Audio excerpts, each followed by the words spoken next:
ദേശീയ തലത്തിൽ പ്രവർത്തിക്കുന്നതിനേക്കാൾ കൂടുതൽ കേരളത്തിൽ പ്രവർത്തിക്കാനാണ് താല്പര്യം. MP MLA മാരാകുന്നത് കൊണ്ട് പാർട്ടി പദവികൾ വഹിച്ചുകൂടാ എന്നൊരു നിബന്ധനയോ എന്നൊരു ഏതെങ്കിലും തരത്തിലുള്ള ലിഖിതമായ ഒന്നും പാർട്ടിയിൽ ഇല്ല. അപ്പർ ക്ലാസ്സിനാൽ നയിക്കപ്പെടുന്ന ഒരു പാർട്ടിയായിട്ടാണ് ഈ കാലം അത്ര പാർട്ടി രേഖപ്പെടുത്തിയിട്ടുള്ളത്. അതിന് ചേഞ്ച് വേണ്ട ചോദിക്കാൻ. കേരളത്തിൽ ഒരുപാട് സങ്കീർണങ്ങളായ പ്രശ്നങ്ങൾ ഈ ജനവിഭാഗങ്ങൾ അനുഭവിക്കുന്നുണ്ട്.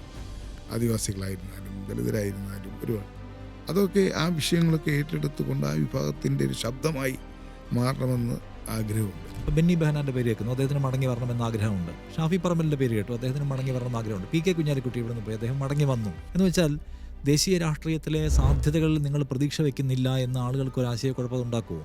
ആക്ടിവിസ്റ്റുകൾ, യൂട്യൂബർമാർ, അതുപോലെ തന്നെ സൈബർ ഇടങ്ങളിലൊക്കെ തന്നെ എന്തുകൊണ്ട് ഞാൻ ഇനിയും മത്സരിക്കുന്നു, എന്തുകൊണ്ട് മാറിക്കൊടുത്തുകൂടാ, പുതിയ ആളുകൾക്ക് എന്താണ് അവസരം കൊടുക്കാത്തത്, ഇത്രയും കാലം മത്സരിച്ചില്ല, ഇത് അവസാനിപ്പിച്ചുകൂടെ എന്ന ചോദ്യങ്ങൾ ഇത്തവണ ഞാൻ തെരഞ്ഞെടുപ്പിൽ മത്സരിച്ചപ്പോഴും എനിക്കെതിരെ ഉയർന്നിരുന്നു. ഇപ്പോൾ കേരളത്തിൽ കോൺഗ്രസിൽ ഗ്രൂപ്പില്ല. ആ ഗ്രൂപ്പത്തിൻ്റെ കാലമൊക്കെ കഴിഞ്ഞിരിക്കുന്നു. അത് ഗ്രൂപ്പുകളെ പ്രോത്സാഹിപ്പിക്കുന്ന ഒരു നിലപാടല്ല കോൺഗ്രസ് ഹൈക്കമാൻഡ് എടുത്തിട്ടുള്ളത്. ഞാൻ 1989 ഡൽഹി പോയതാണ് ലോക്സഭാ അംഗമായിട്ട്.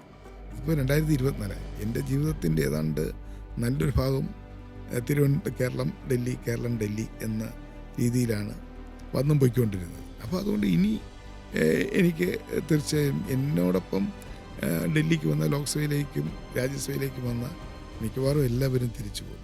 അപ്പം ഞാൻ മാത്രമേ ഉള്ളൂ.